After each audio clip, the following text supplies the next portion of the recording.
এরপর মায়েরা লক্ষ্মী ভান্ডার প্রকল্পের টাকা পান, এটা বাংলার বিরোধী দলনেতা চান না, যিনি নাকি শুনি নন্দীগ্রামের হয়ে প্রতিনিধিত্ব করেন।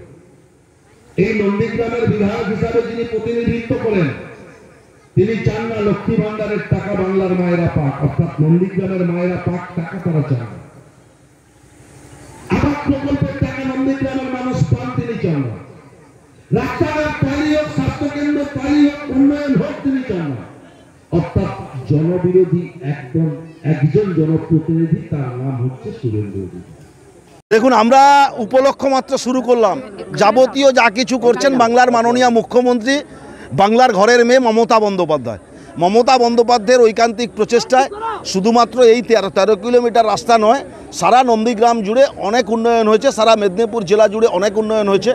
কদিন আগে সংবাদপত্রে আপনারা দেখেছিলেন যে মেদিনীপুর জেলা সারা বাংলার মধ্যে উন্নয়নে কিছু ক্ষেত্রে 1 নম্বর স্থান দখল করেছেন।